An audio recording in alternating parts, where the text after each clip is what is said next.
gentlemen, thank you very much for joining us tonight. Welcome. Today is Tuesday, October 10th, 2023. I'm Steve Shields, president of the Royal Asiatic Society, Korea. I express RAS Korea's sincere gratitude to the Asia Development Foundation for their continued financial support. You are cordially reminded that lecture content does not necessarily reflect the opinions or positions of the Royal Asiatic Society. Tonight, we are joined by Jihoon SUK, longtime RAS member, historian par excellence. You want to know anything about Korean history, especially early 20th century music and films and photos and maps of the city and what building was where and if this building was what. And if you want to go on a really great tour of the National Museum and get the correct description of the artifacts, not the ones that are posted, you need Jihoon to go with. You're a PhD student at Yonsei. Are you almost at the point of ABD or sort of? Okay, good. You've been working on this for a long time, and it'd be great when you finally get that behind you so you can go on and do something fun, right? Tonight, Jihoon's going to introduce us to some wonderful old home movies. Not just the Baekdu-san home film of the Underwood family that was done in 31, but he's found some other things that I think you will find quite interesting. The Underwood family film was it 2 reels of 16 millimeter films, 3 reels of film? That could probably take a couple of hours to get through. We won't keep you that long, but you know, the Baekdu-san has got such a special romantic part of the history of this land that goes back thousands of years. And to think about this group of foreigners getting in a car, whatever their vehicle was, probably some sort of a, who knows what, 1931 car, Packard or something, for a model way, but traipsing all the way up through the peninsula from Seoul where they lived. And that must have taken days just to get there. You know, and anyway, it's fascinating to even think about what they were doing in 1931. And so, you know, we'll be introduced to some of that. We'll see some wonderful pictures of old friends who were very young at the time, like my good friend Horace G. Underwood II, who died in 2004, was only a teenager at the time this film was made, when he went on this trip with his dad. Of course, Horace was already driving a car at age 12. So he probably took turns driving the car up there. He was tearing around Seoul when he was 12, giving foreign visitors to the university a firsthand view of the historic sites in the city. And as he got older, he said he wished he was like that guy in the Ben-Hur movie that had the spikes on his chariot wheels so he could drive through the city. He was a very aggressive driver. So we've got all this coming on. Jihoon is going to be back in the back, right, so that he can control all he's got so much stuff it's not easy to do with a clicker. So we'll look at all of that and hear a little bit about Koreans, Japanese, and other foreigners that were here in the early 20th century. Jihoon, thank you for being with us tonight. Appreciate you coming and sharing this with us. Thank you for having me. Now that I'll sort of go back and just like to try my best to do lecture proper.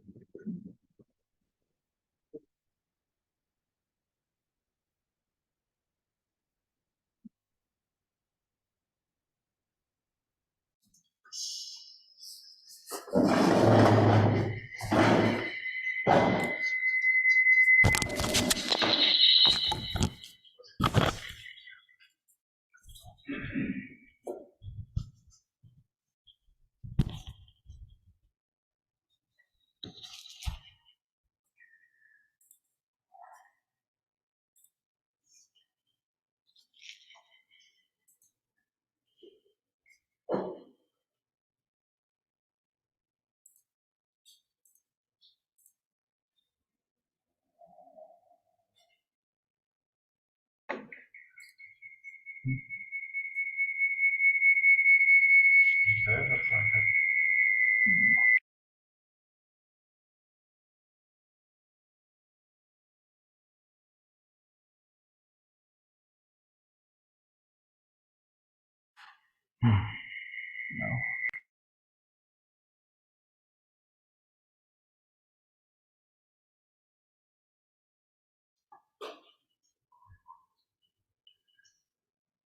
Okay.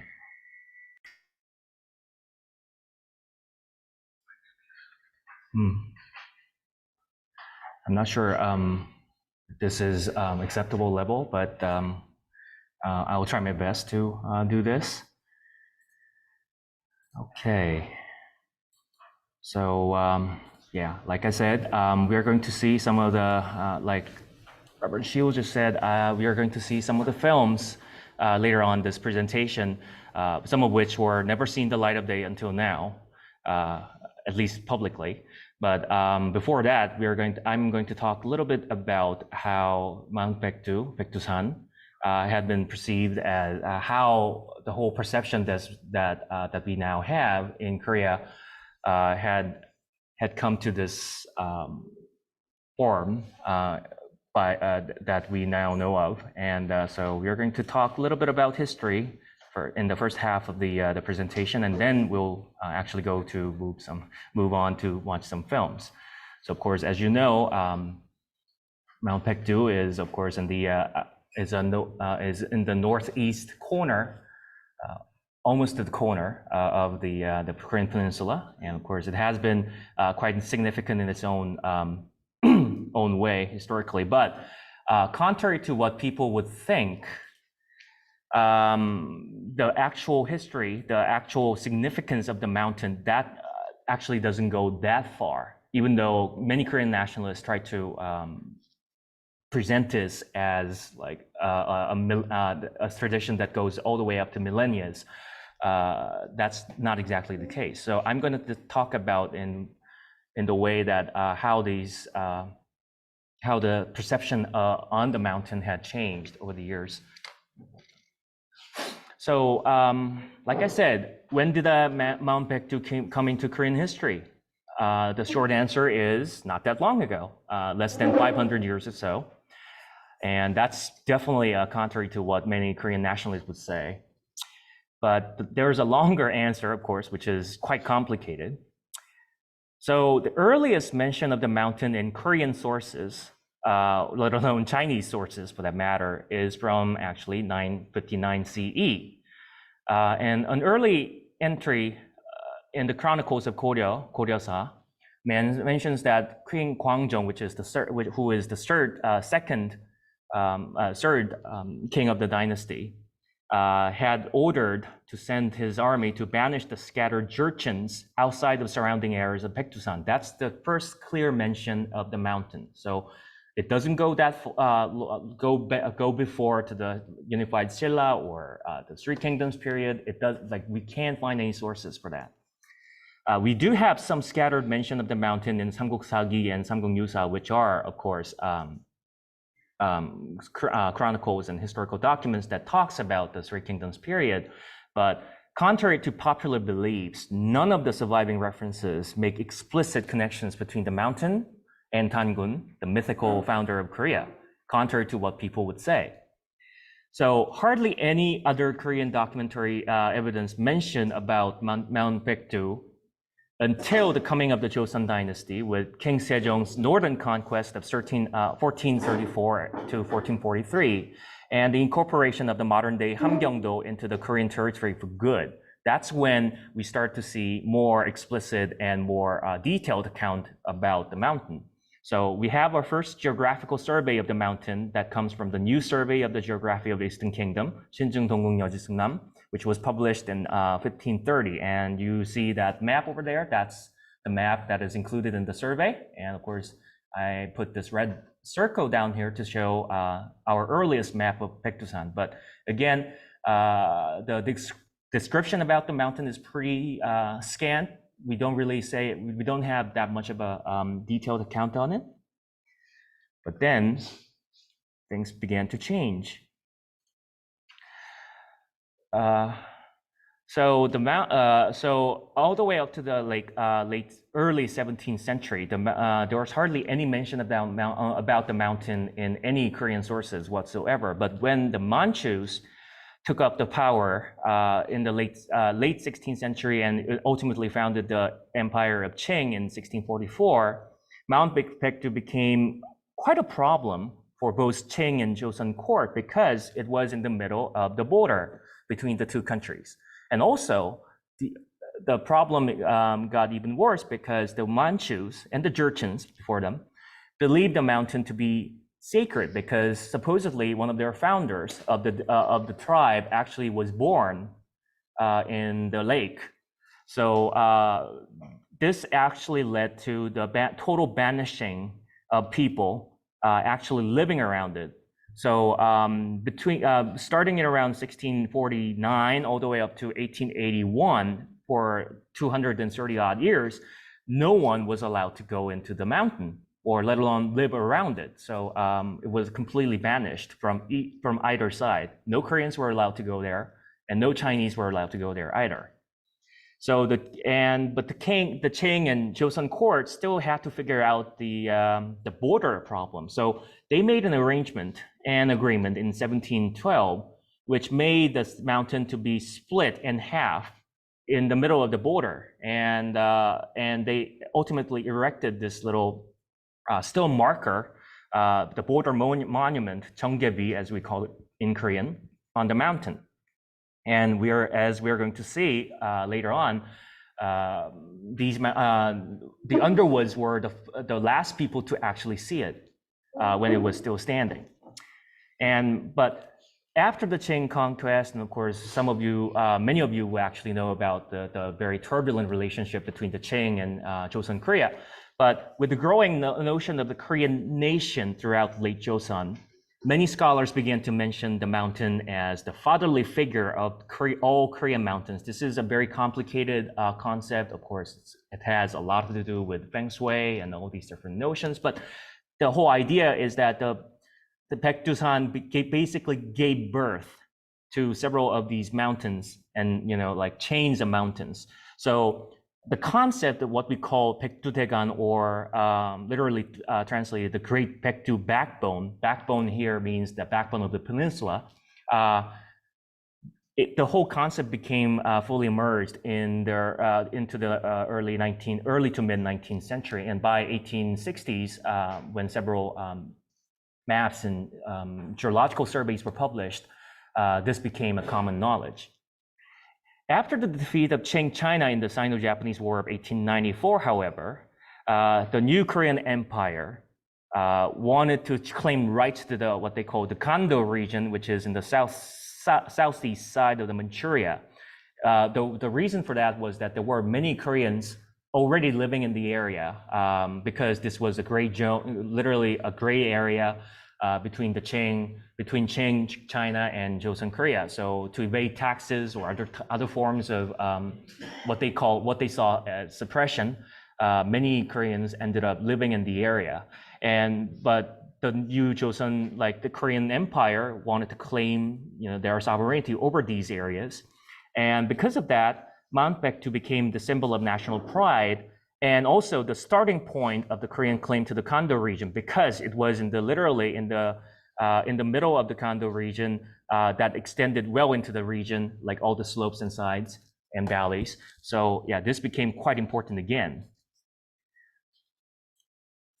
And by the early 20th century, Korea also saw the full emergence of full-fledged Korean nationalism as we know it for the first time. There were some notion of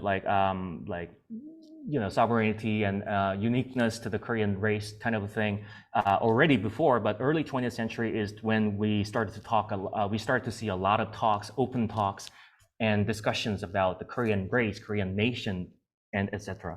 And there was a strong emphasis on the everlasting sense of national territory, Korean national territory, 민족 강역. And notable Korean nationalist thinkers like Shin Chae-ho, who is pictured here, began to argue the historical importance of the mountain in the Korean history for the first time, despite the lack of firm evidence, either documentary or physical. We don't have archaeological evidence of people actually living there prior to 1600 or anyone. And like I said, much of the documentary evidence has very little to do with Korean sovereignty or Korean founding myth.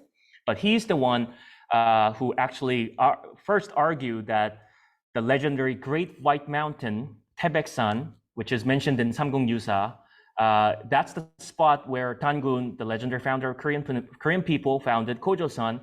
And Shin Chae-ho is the first one who actually identified Baekdu-san as Baekdu-san for the first time. But you have to realize that in the original text in Samguk-yusa, Venerable Adrian, who compiled the book, explicitly says that the Great White Mountain is the modern-day Myohyang-san, Mount Myohyang, just outside of Pyongyang. So yeah, that's completely contradictory to the original documentation. But Shin Chae-ho's argument, it's a little bit too far-fetched and too complicated to talk about it. But basically, he said, oh, he was a Buddhist and he was driven by his Buddhist ideology. So get away with it. So that's how it was. At the same time, however, there weren't that many Korean attempts to actually claim or actually go up to the mountain because, for obvious reasons, it was very difficult to reach into the mountain. There was no traffic, there was no road, there was no villages at the time. So some of the, it's quite interesting to think that many early attempts, including our first modern attempt of climbing up to the mountain, was actually almost all by foreigners. And like I said, no one in Korea and China attempted to climb up to the mountain before the late 19th century. And somebody actually counted this down. So between 1712 to 1881, in this 160, almost like 170 years, a total of 39 Korean people are known to have climbed up to the mountain. And there are 9 written accounts extant to present day. Qing had a ban on the access to the mountain up to 1881, and because of that, the Chinese didn't even bother to go there. But right after, only about 5 years after the ban was lifted, 3 British nationals, Henry E. M. James, who was in the Indian Civil Service, and Francis Younghusband, who was an Indian Army officer, the British one, and Henry E. Fulford, who was a consultant attaché at Peking, climbed up to the mountain, reaching its summit on July 12, 1886, making them the first Westerners to climb up to the mountain. And 2 other expeditions to the early expeditions to the mountain, were also led by the British in 1889 and 1891. And there was another Russian expedition that took place in 1905, which supposedly took a photograph of the lake Cheonji, but that photo is lost in time, so we don't have it anymore. But all these expeditions, why Russians and the British? This is all because of the whole so-called Great Game between the British and the Russians, starting in the 1850s. I'm not going to go through all of the whole Great Game, the history of the Great Game in general, but basically it was how much influence that the British or the Russians could actually, establish within Asian countries, especially in Central Asia. And these folks, James Younghusband and Fulford, they were actually doing espionage work against the Russians at the time. And same with Charles Campbell, who was the second person who tried to climb the mountain, and Captain Henry Gould Adams, who also did so in 1891. Captain Gould Adams actually played a very pivotal role in his attempt of stopping Russian advances to Tibet in the early 1900s, which he became knighted by the British Empire in the early 19-teens. Anyway, so all of these things were very heavily involved with the early emergence of the early emergence of Western imperialism against the Asian countries at the time. So here's something that you don't see often. This is what is titled as the Dragon Princess Pool. And this is a watercolor actually done by on site at the Cheonji by Lieutenant Francis Younghusband, who of course climb up to the mountain, the summit, on July 12, 1886. And the original is in the Royal Geographical Society. I got this scan many years ago. It's not the best scan I have, but it is what it is. But after the Russians and the British came in, the Japanese also had interest on this. So they obviously, of course, had expressed their interest in surveying the geographical traits of Korea and Manchuria. So they began to send several troops of expeditions to the summit, beginning in June 1902. So a total of 6 expeditions to the mountain, led by the Japanese geologist Koto Bunjiro, this guy over here on the left, occurred between 1902 and 1909, most of which happening during the Russo-Japanese War of 1904 and 1905. Obviously, in the geopolitical context, they were very much concerned about what to do with, Korean Peninsula and Manchuria strategically. And besides identifying Mount Baekdu as the highest mountain in the Korean Peninsula, he's the one who actually measured the actual height of it for the first time. Koto also renamed much of the surrounding geography and identified much of the Korean geographical features, all of it, including all the the mountain chains and all the major names that goes with the different parts of this peninsula. That infuriated many Korean nationalists because the Japanese are the ones who actually had the naming rights to all these major features to the outside world, and this obviously, of course, they saw it as a form of violation of the Korean sovereignty and national pride. And there was a very famous example of it that I had to mention. So in 1902, right after his first climbing of Mount Baekdu in 1902, he published an article in one of the geographical journals published in Japan, and argued that he actually saw a submissive rabbit from the shape of the Korean Peninsula, which is, you can see here. See this? This is how he argued. So what he was arguing basically was that Korea is always being submissive to big powers, China, Russia, or anyone. And the actual shape of the peninsula actually plays a role in that, which is pretty ridiculous, but that's how it was.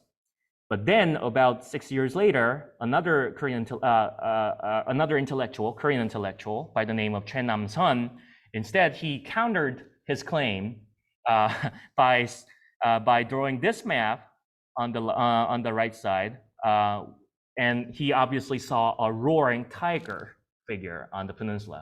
And of course, many of you probably saw this roaring tiger figure in many Korean books and publications throughout it, and this is how it started.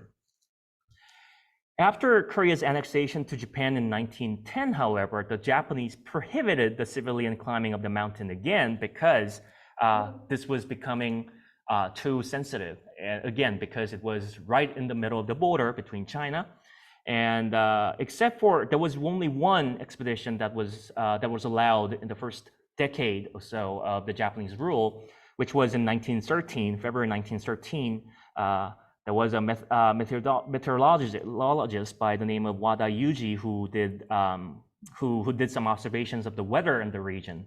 But that was the only time that anyone was allowed to go up to the mountain in the 19-teens. And so it was not until the early 1920s that people started to begin to climb up the mountain all over again. So, but what changed the whole thing in general?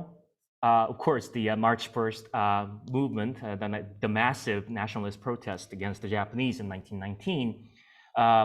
After that protest, the Japanese colonial authorities lifted ban on climbing up to the mountain in July 1919, and with the establishment of the so-called cultural rule policy, bunkaseiji, in 1920. Many newly established Korean media, particularly the newspapers, began organizing many nationalist cultural events, and climbing Mount Baekdu was one such event. And it was the Donga-ilbo who actually did many occasions, many specific, almost like annual climbing up the mountain as a big event that was serialized on the paper. they started, their first one was done in August 1921, and as you can see, you had in the front page of the 동아일보, you have this huge huge photograph of Cheonji for the first time. This was the very first publicly published photograph of the lake. And there's a funny story behind this, because every day, literally, the article and the serialized story went like day by day basis. They couldn't wait. They couldn't wait to see the Cheonji by themselves in the photograph on the front page. So they had to rely on pigeons to send off. So they set up 4 trained pigeons to send the photographs, the original negatives, down to the slope of the mountain, and to Haesanjin station, where one of the editors were waiting, and the editor would just rush down to Seoul to make it on time to publish it, and that's how it actually ended up in the front page. But anyway, many other newspapers, such as 조선일보, the Chosun 중앙일보, and 매일신보, all big newspapers of the time, all followed suit. And a total of 14 serialized newspaper reporting of Mount Baekdu expedition were published before 1930. So almost like two in every year. So much of these accounts emphasize the sacredness of the mountain as the founding site of the Korean nation since the days of Tangun, of course. And we have some historic photos down here. This photo was actually taken in 1923, and the guy in the middle here is a person by the name of An Jae-hong, who was a very important nationalist scholar / historian / ideologue, and he was basically the whole driving force behind Tangun as the founding father of the nation thing in the 1920s. But of course, he had to take this photograph. And here's another photograph. This is not Cheonji. This is Samjiyeon, which was very often served as a base camp for the climbers. And as you can see, the entirety of the 조선일보 crew actually went up there. That's the entirety of the the editors and reporters on the newspaper. This was a big event, and the photo was from 1926, by the way. So again, major big events. Now come to the Underwood part, finally. So I don't really need to explain much about the Underwoods and how they started, how important they were, how significant their legacies are. But even in one thing I can definitely say, of course, is that even in the early 20th century, the Underwoods were already one of the most prominent expats living in Korea. Of course, by this point, they were living in Korea for almost 40 years. And the second generation Underwood family was led by Horace Horton Underwood, H.H. Underwood. And of course, he was very well versed with Korean culture, custom, and history, and with a near perfect fluency of Korean language. And of course, I like that photo on the right where his entire family, up to that point, are dressed in hanbok. And that's very well, he knew what he was doing. So because, he everything about it, everything from cod and all the, even the fan that he's holding, it's pretty much spot on. But he was also, of course, a prominent member of the RSKV since the mid-19-teens. He contributed one of his first paper, in fact, to the Transactions in 1915, so he goes way back. And he also published several articles on the Korean subject through RS Transactions, including Korean Boats and Ships, which was later published in a book form. And the book is still considered to be one of the most important early books on the Korean traditional shipbuilding. They still quote and quote from this book. And he also, of course, authored a partial bibliography of Occidental literature on Korea, which was also published through RAS in 1931. But at that same time, however, as we all know, home movies finally came into the scene. So there's a whole history of home movies thing that I need to explain a little bit in this lecture. So I have to be brief, but so home movies nowadays, I mean, all of us have Netflix or some form of streaming services or whatever. You can just click something, and like you'll bring out any like contents, any movies, any TV shows, what you want, like whatever you want. But then, of course, back about 100 years ago, that's not exactly the case, of course. So even though the actual moving image films had become a staple of family entertainment since the early 1900s, domestic use of films were extremely limited, because there was very little practical ways for average family to record or even view films, pre-recorded films at the time at home. But in July 1923, the famous film manufacturer, Eastman Kodak Company, introduced what we call the 16 millimeter film format, and also come up with the portable film camera that used the film format for the first time.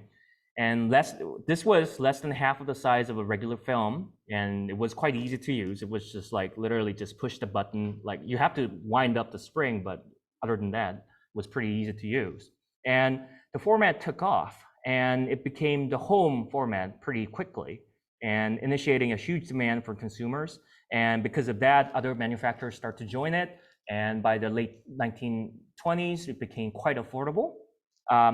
So in 1923, the whole package, the film, fresh films, like cameras and editing thing, and developing solutions and whatnot, the whole package costed about $335, which is roughly modern equivalent of $6,000.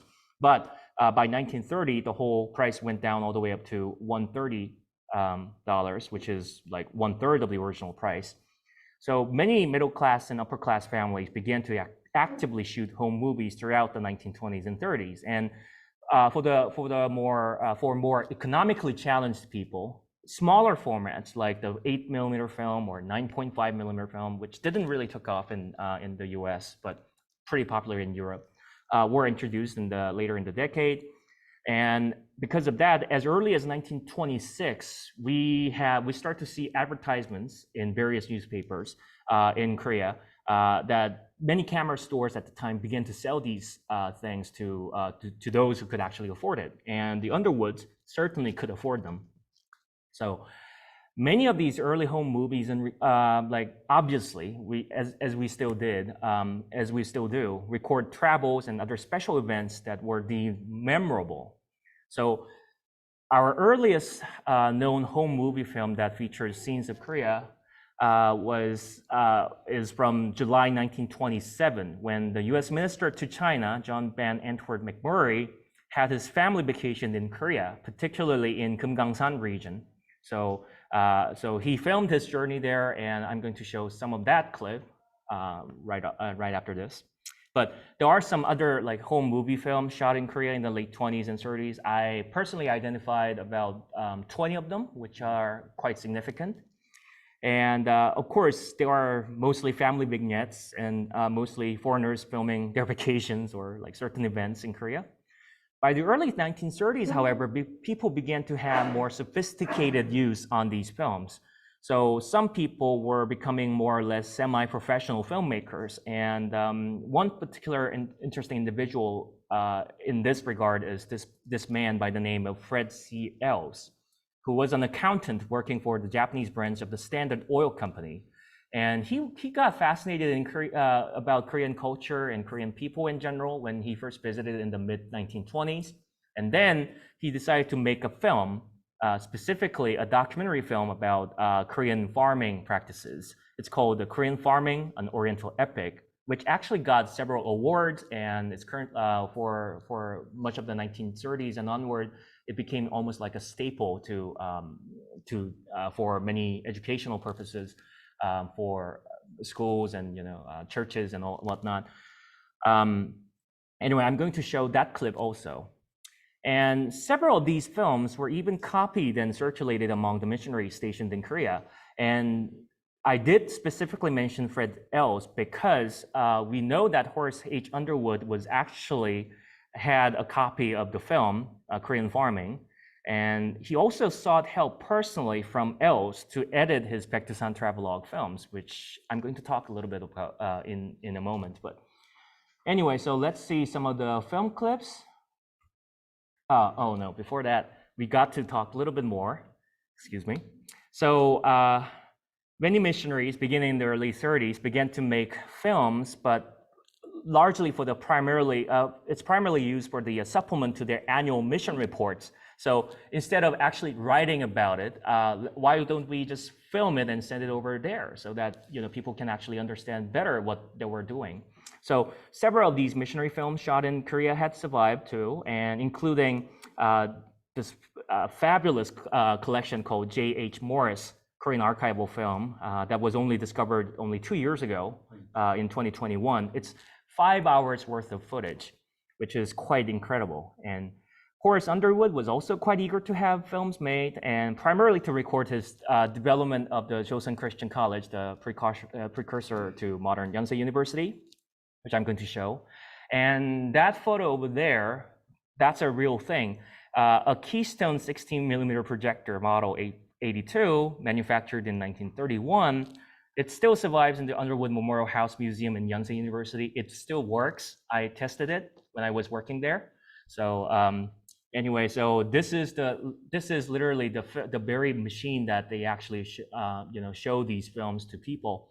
And Yonsei University Museum also has a lot of films shot by Underwood during this time, but they hadn't been digitized. So the best thing I could do is lift some of the clips from VHS tapes that they produced in the 80s. So the quality of that clip will be a little bit fuzzy, but anyway, without further ado, I'm going to show some films now. So this is our earliest home movie ever of Korea ever extant, 1927, some parts of Kumgangsan. Yeah, I didn't speed correct it, so everything is a little bit fast, but as you can see, this is Haegeumgang, and they are doing some fishing.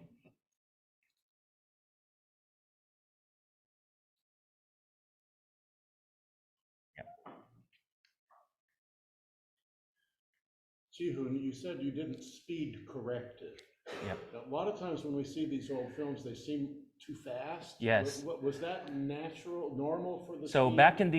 back in the late 20s, silent films ran at what they call 18 frames per second, but modern projectors, videos run at least 24 frames per second. So everything has to be slowed down a little bit to make it natural.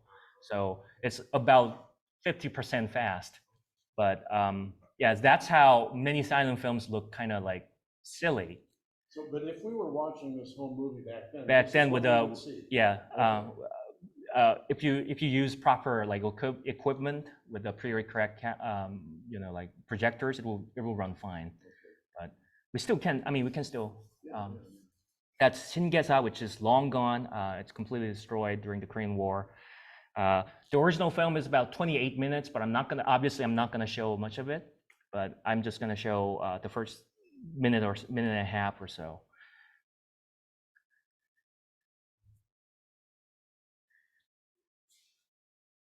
Yeah, so this is the first clip, and this is Korean farming, 1932.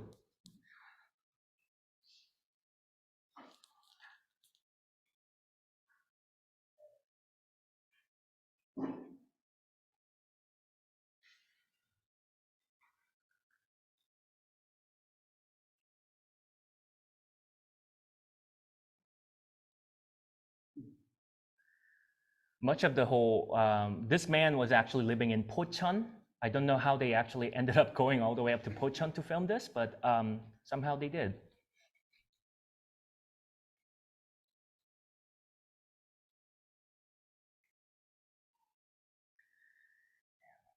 Obviously, she has to wash the clothes because all Korean women do that.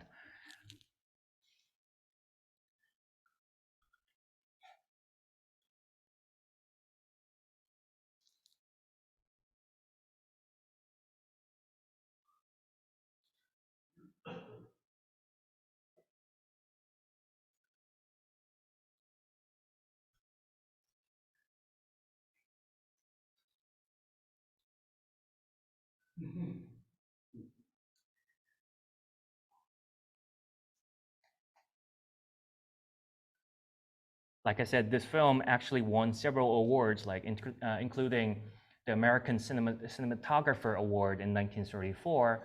And you probably noticed the Harman Foundation. It's long gone, but it was a religious-based educational organization, particularly to the advancement of the colored people for some reason.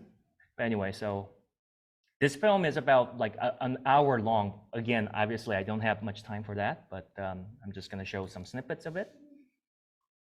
They were still pumping water like that in the 70s when I'm not. Well, it's a test and tried method, so. Yeah. Pumping water didn't help. Use the same method for all.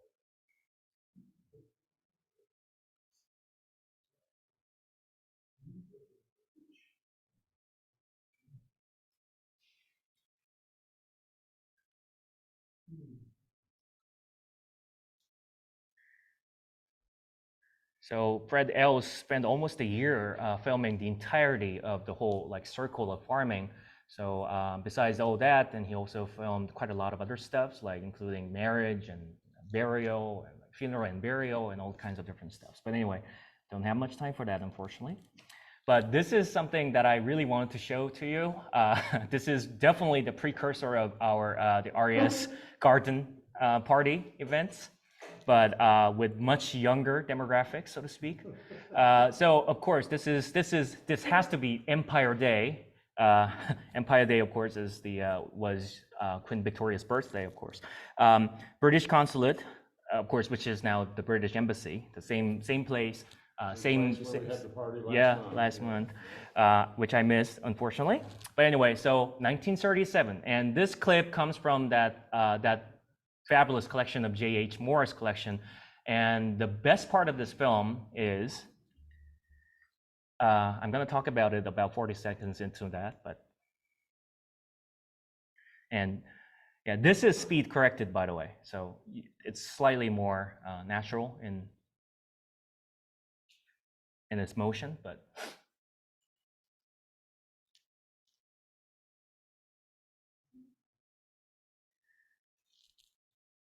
it's in color.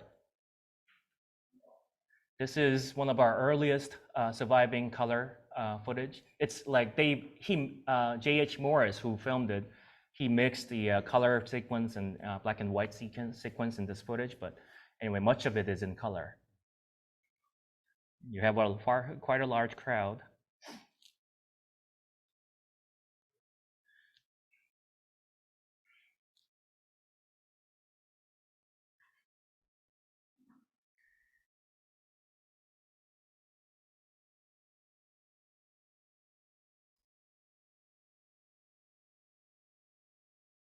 So that's the same line you all were walking on last month.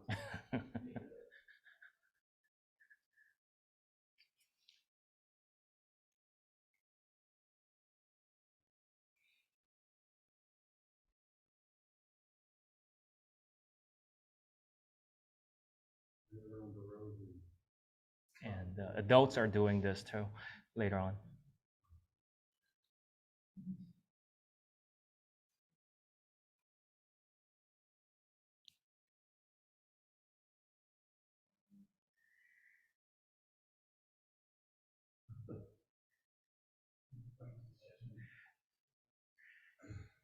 The man wearing the blue suit down there, that's Horace H. Underwood. So we have our friend on we have several Underwoods actually seen in this film. Yeah, that's him. And switch this black and white.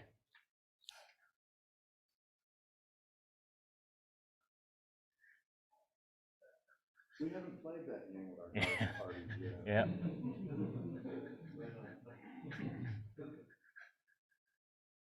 This is funny. This is going to be very funny. Oh, yeah.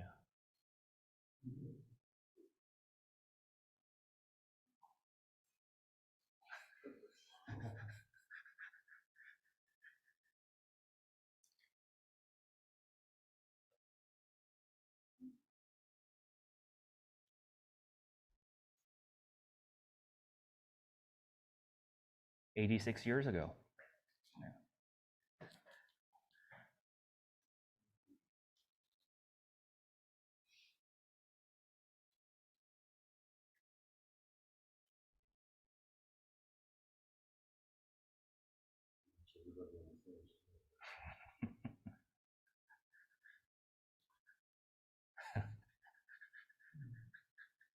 Oh well. My 4th of July picnics when I was a kid. Yeah. Well, it's about half of the original length of it, but anyway, I have to pass. So again, this is one of the footage that Horace H. Underwood filmed of the Yonsei campus in 1930, starting about 1931 all the way up to about 1936. The only source available to me is a VHS tape produced by Yonsei University in their centennial in 1985, almost 40 years ago. So the quality is pretty fuzzy, but they have the original film. They do have the original film, but they still haven't really figured out what to do with it. But yeah, you can still make out what is going on.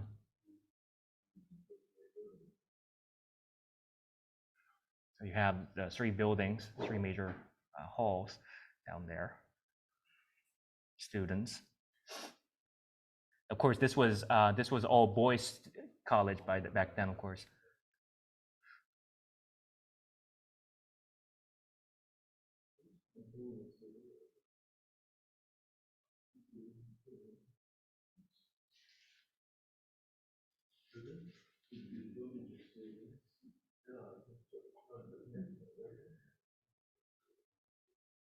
That's the chapel class, and you can just make out a big picture of Horace G. Underwood on the back. That dissolve effect, it's not original to the film, it's the video editing. I didn't do that. This was done in the 80s, and the original VHS tape, I had to kill the soundtrack because the soundtrack they added to it was just so bad. Very 80s, I would say. What did you say? Probably 1930. This is 1934. It's a mismatch of different, but anyway, early 30s most of the time. So this is the opening of the amphitheater in 1934.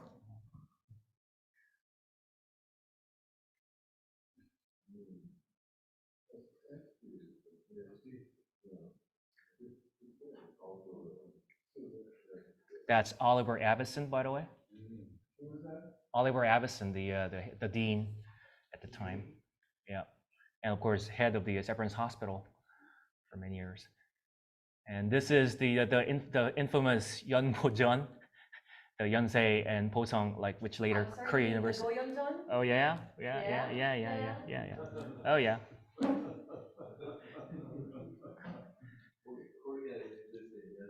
Yeah. It's Young Go, I'm pretty sure. Basketball, of course. They already began to use the big Y for their uniforms already, as you can see. Also with CCC, that emblem that you don't rarely see these days, but.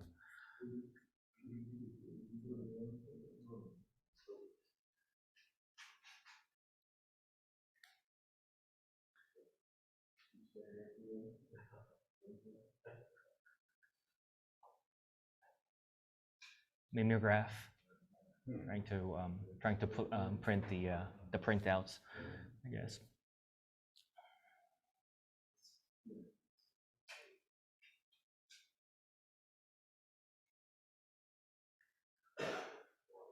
Yeah, and they even did hockey in the winter.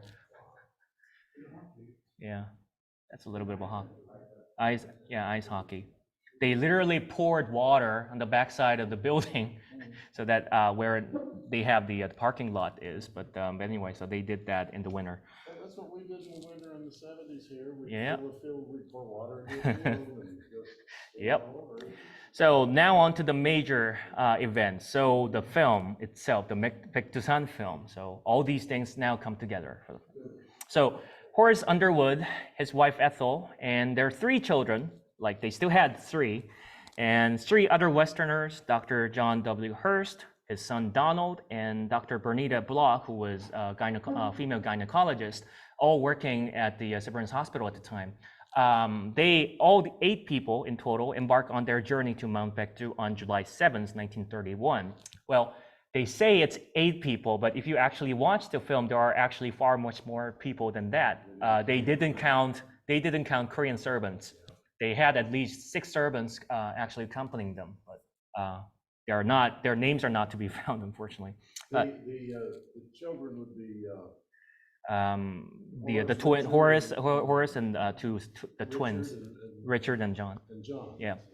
So anyway, this was the first Western trip to the mountain since the expedition to the mountain by a Russian team in June 1902. And Ethel Underwood and Dr. Bloch were the first white women, probably the first woman ever to climb up to the mountain. So Underwood took his 16mm camera, perhaps 2 cameras, because there are certain shots that probably shot simultaneously with 2 cameras, and a supply of fresh stocks of films with him, along with several scientific gadgets, and a collapsible boat, and a measuring rope. He wanted to measure the depth of the lake of Cheonji, so he took the trouble actually carrying a boat on top, which is very well filmed on the film. And it took them 5 days to reach the bottom of the mountain and by car. And after that, they hired horses, ponies, to climb up to the mountain. And reaching the base camp in Samjiyeon, Ethel Underwood calls it Lake Comfort, on July 12th. And from there, they climbed nonstop to the summit, reaching it on the summit on the 15th. So it took them 3 years to go to climb up from the base camp and so on. Much of that journey is all well documented and well filmed. Like, you can actually see it on the film. But before I actually show the film, I have to stress some of the very important steps that they actually did during this journey. So they were the first people to film their journey up to the mountain. And the film, there are actually 2 other films made in the colonial period. After the Underwoods, 2 other Korean expeditions actually brought their cameras to film Baekdu-san in 1936 and 1943, but those films, we don't have it anymore. So this is the only surviving film footage of mountain shot before 1950. And also, the Underwoods and the team were the last people to see this famous lumber camp active in the valley, just downside of the peak of the mountain, as the Japanese drove them out on August 1931 in their preparation of the military assault to Manchuria, which happened in October. And the Underwoods were the last people to see the famous Cheng Joseon border stone of 1712, pictured here, because they were literally, the monument was literally blown up with explosive by the Japanese on July 28th. Only 13 days after they saw him. So they were the last people to actually see it. Unfortunately, they didn't film it, but they took a photograph of it, and the photograph do exist still. And they were also the last people to see the Buddhist temple named Jongdeoksa. There was a Buddhist temple on the lake shore of the Cheonji, and this was also this is the only film document of this particular temple. And very interesting looking temple. And the temple was destroyed right immediately after they left. So again, many interesting things. So after what they did with the climbing, so Ethel Underwood wrote a 6-page travelogue, Baekdu-san, the Ever White Mountain, that was published in October 1931 issue of Korea Mission Field. I was looking for this particular one, but the Yonsei Library didn't have that. But fortunately, Fred Underwood actually provided the copy for me, so that's where I got much of the information and much of the. I already knew much of the, the itineraries, but I have to make sure that everything was correct, and this was certainly very helpful. But anyway, the Underwoods also collected several botanical and geological samples throughout. But they also took hundreds of photographs, most of which unfortunately were presumed to be lost, probably during the Korean War years, except one photograph of the Cheonji that is in the Yonsei University Museum collection. I tried to get it copied and shown to you today, but the university wouldn't allow me. So unfortunately, I can show it to you today. But one photograph do exist still. The original film, the original like camera negative of the film was lost, but one of the copies that he made was preserved by John Underwood, who made a copy of it and gave it to his older brother Horace G. Underwood II, sometime in the early 1960s.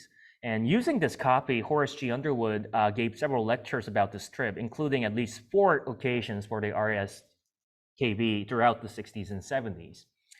But sometime in the 80s, I think, sometime in like probably spring 1983, John Underwood gave the original film to Horace Underwood again in spring 1983, and I don't know exactly how the arrangements was made, but on New Year's Day on 1984, the film was shown its near entirety on 9 o'clock news special on KBS TV with Horace G. Underwood himself providing commentaries in Korean on the air. So I'm going to show that clip.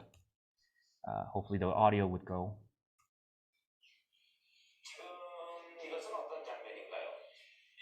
This is Horace Underwood. I love the fact that he actually speaks with a fairly old-fashioned Seoul accent, very fluent.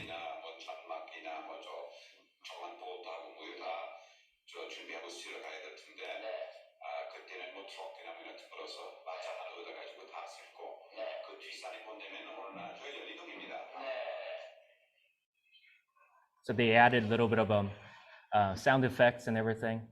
And they also cut off all the intertitles.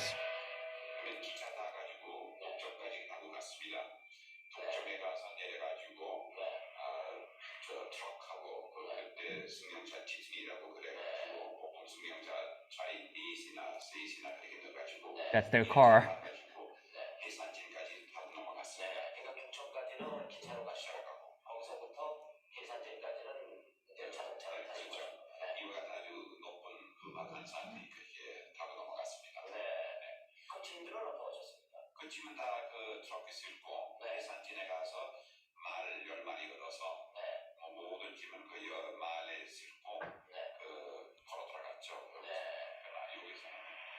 So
So this is the how the film was shown in 1984, but as you can see, the film is a little bit fuzzy, and of course, well, this is obviously copied from VHS, so the quality isn't particularly great. But I was fortunate to actually get the freshly made HD 2K actually high quality scan of original film in its entirety. So I'm going to show some of the edited clips from now.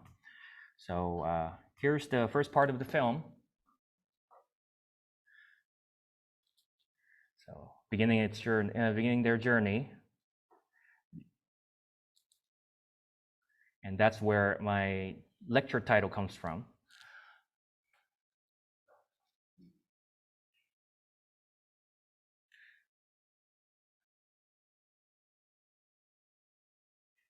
Yeah, so the picture quality is much higher, as you know.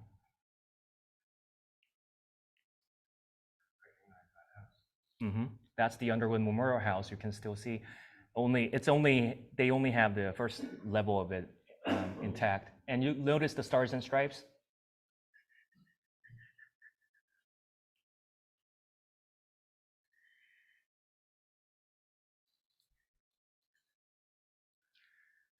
And some of you might have noticed it, but the actual typesetting of that intertitle was done by Fred Ailes, like I said, the guy who made Korean Farming. So that's his work, and that's Horace Horton Underwood, and Horace G just passed.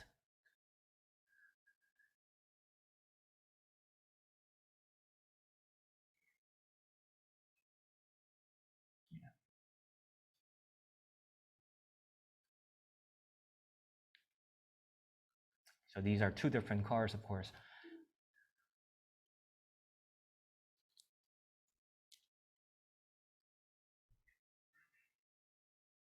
So apparently this was a 16-hour ride all the way down to Haesanjin from Bukchon.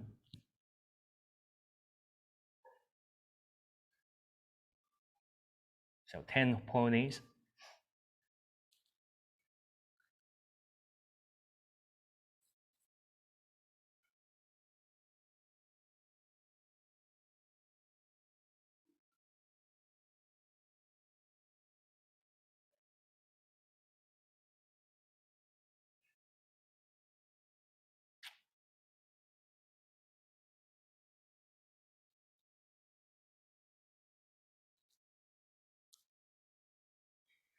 And apparently the horses took quite a beating during much of its journey, as you can see later on this film.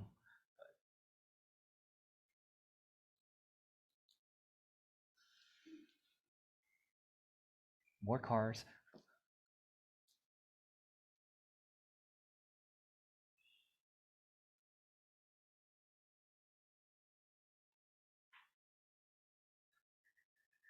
Notice that we have Korean servants just following the car.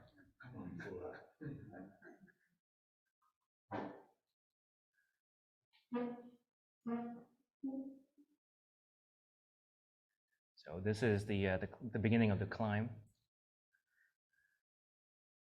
There was no paved road, only they had little bits of log, just you know, to sort of like trail, just laid down in the ground. And there are lot of swampy sections in the mountain too. So they were very quite a lot of things. It was quite challenging for them to just pass through, as you can see later.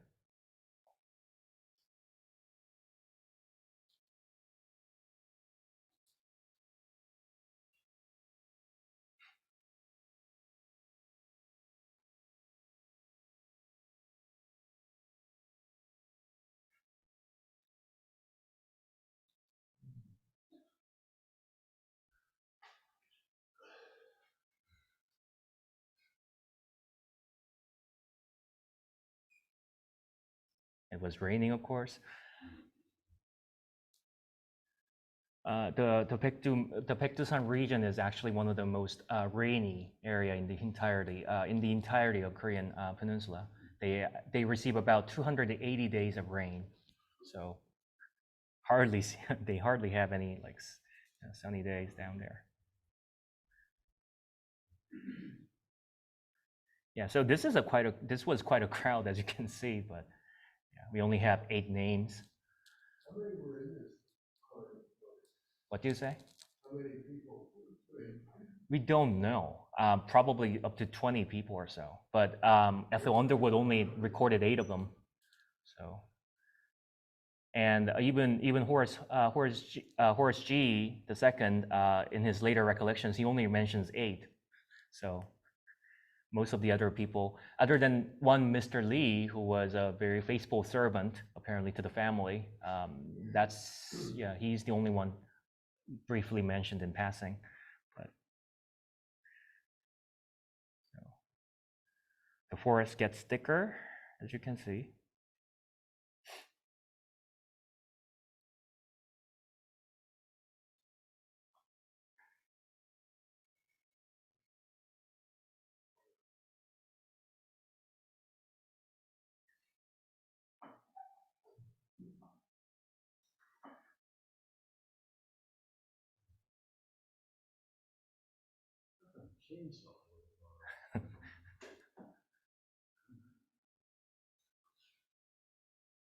Must be Kim Il-sung's neighbors there.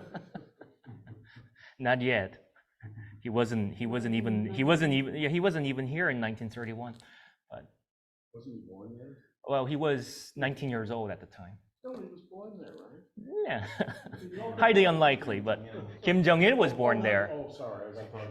Yeah, but that is 10 years after this. So yeah, look at all this big hunk of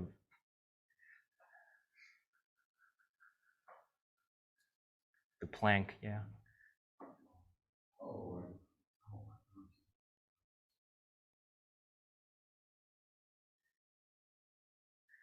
And the guys in Jeju don't tell me I'm too fat to ride horses. I don't weigh as much as those guys are carrying. and apparently one of the horses actually like sprained their ankle. Like it's actually seen in the film. Yeah, that's. And they had to kill it, probably. Yeah, probably. I don't know, but. It would have been good eating. Think of the feast afterwards. That's what I'm saying. Rice not one mark.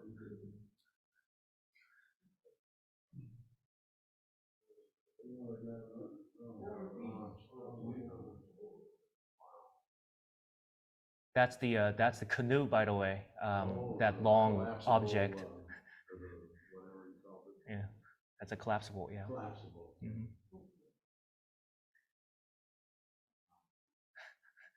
Do you know where that boat came from? I don't know. Is it something Horace H. built? Probably. I mean, he was into that stuff. Yeah, he was into that stuff. So who knows? I mean, it was pretty substantial too.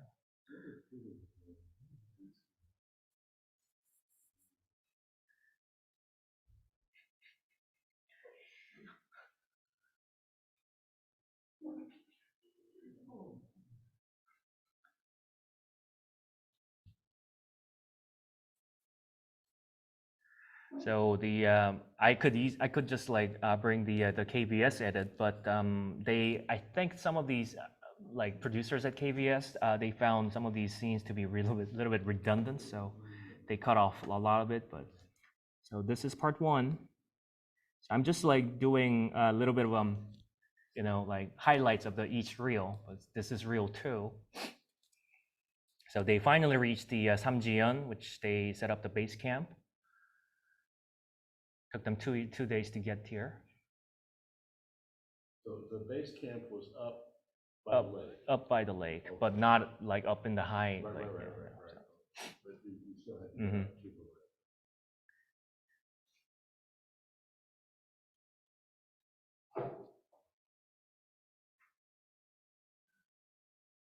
So he decided to test the collapsible. This is a different lake, or? Yeah, this is a smaller lake, just in the middle of the mountain. It's called Samjiyeon. It's not the crater that's. No, it's not this low below. And Ethel Underwood keeps calling this Lake Comfort, and which is actually seen in this film too. But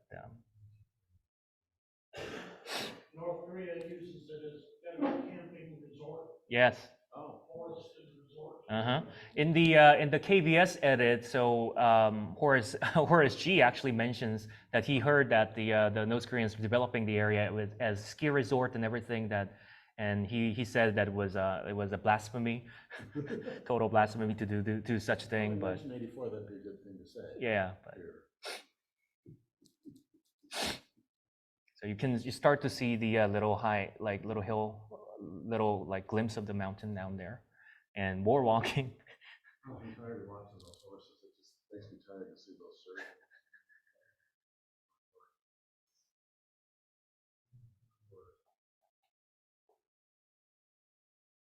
And halfway through, you know, they passed the tree line, so everything is completely barren from a certain point. So yeah, this is the tough part.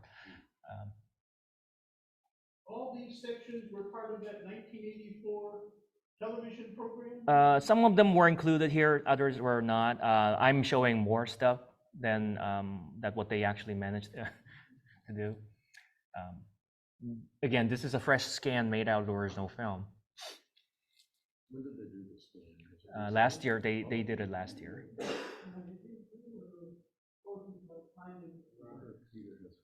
Peter and Diana have a VHS. Probably. Mhm. Yeah, so tree line is gone, so everything is barren from now on. What altitude is tree line? About 3,000 meters? something like 4,000? 40, 46 or something like that.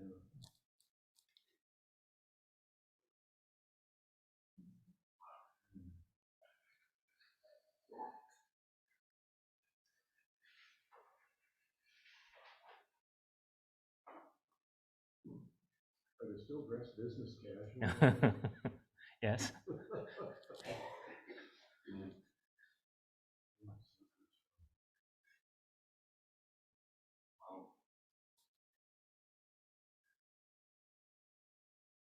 Are we seeing snow? Yeah, you can see, yeah, you will see some snow. 9,002 feet.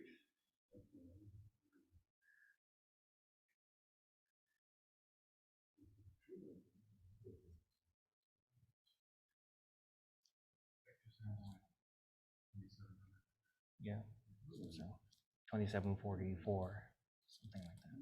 Yep.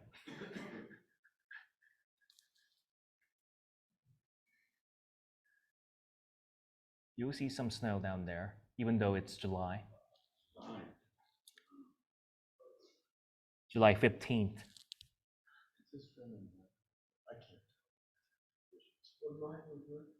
What? July 15th.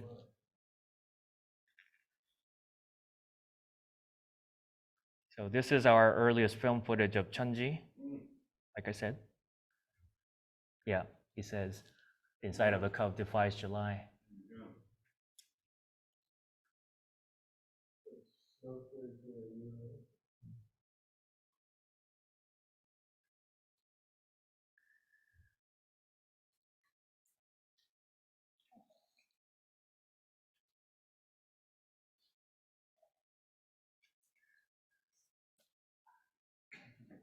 You'll see little dots on the edge of that clip down here.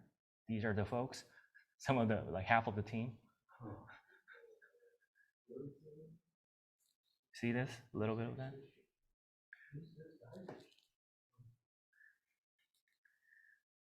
And just going down.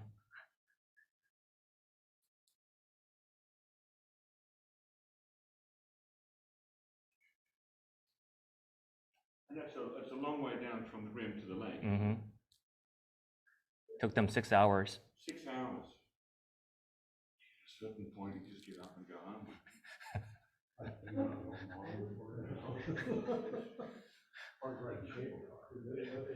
Well, nowadays it's a piece of, it's a piece of cake because you have all these cars and 45 degrees angle. And they still wanted to carry the canoe or whatever, and they do it. When you're an explorer.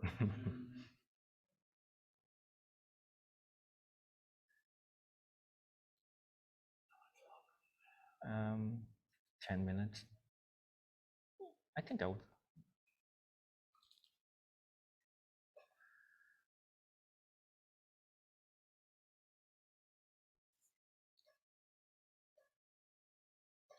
Okay, I'll just go to the next one quickly. Yeah, so they decide to go down to the camp again and to fetch the canoe so that they could actually measure the depths of the lake. So there he goes. And now they have the paddles on their hands. They got back to Lake Comfort, and then Dad said, hey, let's go back up to the other way.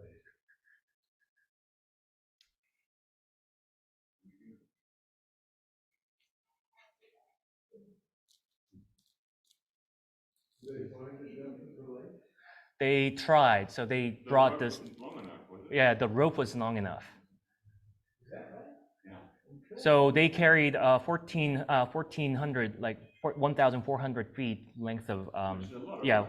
and 120. So like, so that's the boat, and you have the whole like pack of, like Yeah, see that? That's the rove, and there it goes. So you feet to a yard. 3 feet to a yard. 1,400 feet.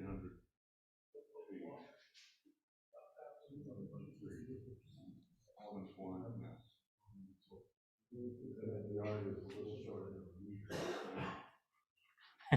Too many people. Really deep. And they ran out of room. They ran out, so who knows how far they didn't get to. But by now, I think we know, right? We know the depth of the thing now? Yeah, it's close to 1700. So 1,700. 1700 feet.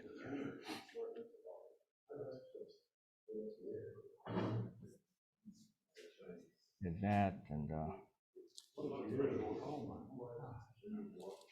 That's something that none of us will ever see. I mean, the circumference of this lake is about 21 kilometers, so it's pretty big lake. And you have 3 rivers literally just coming out of this. You know, the Sungari and the Yalu, the Amrokgang and the Tuman, so 3. And so this is a very important. So this is the Buddhist temple, Chongdoksa, that was around. It's very interesting looking, entirely built out of birch barks. This is the one that the Japanese blew up? Yeah, they burned it to the ground, and they were here just like weeks before that happened. Does birch grow near? No, probably they just brought it over all the way up. We know very little about this particular temple. Even to the point like we don't even know who actually built it. So going down. Did the Chinese ever go there from their side? Yeah, they do. Or did they in those days? What did it say? Did the Chinese go there from their side in that period? Yeah, sometimes they do. Yeah. I beg your pardon? Sometimes they do. Yes. Now they do, but did they then? Back then they didn't. No. And so this is a very interesting set. So this is the lumber camp I was mentioning. So all of this will be gone in 2 weeks of time after they visited. Korean? This is all Korean. Yeah. This is also very near Chunji. Yeah, just down there to the western slope of it. But this was a very how to put this? This was I mean, you have a little bit of a railroad, and this is where this is also very, very interesting. So you see all that wraps, which are just like raw, log all over the place. But the way that they did it was that they will just build up a little bit of a dam to hold water and just release the whole thing, the sluice. See this? Yeah. And they would immediately release it. And they actually, the team, the Underwoods, they actually took all these log rafts to go down because that was the fastest way they could do. And you were going to see that. So they're going to release the water on this in this thing, the gatekeeper, the Korean gatekeeper. The first log flume ride. Sort of, yeah. So it will do this just now. Oh, here we go. Immediately.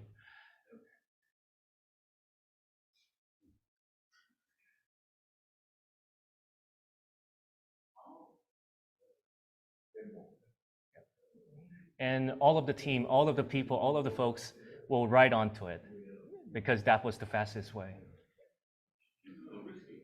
It is. Apparently.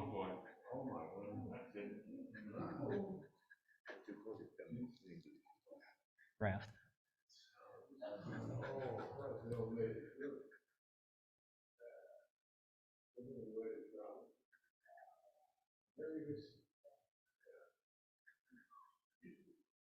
Making this along the way. Yeah, so that's the end of it. So we have Ethel Underwood on the left and Dr. Block on the right. And 2 Horaces coming after us.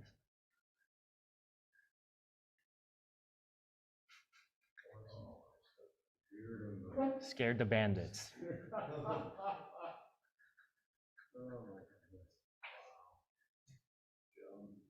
John and James, actually.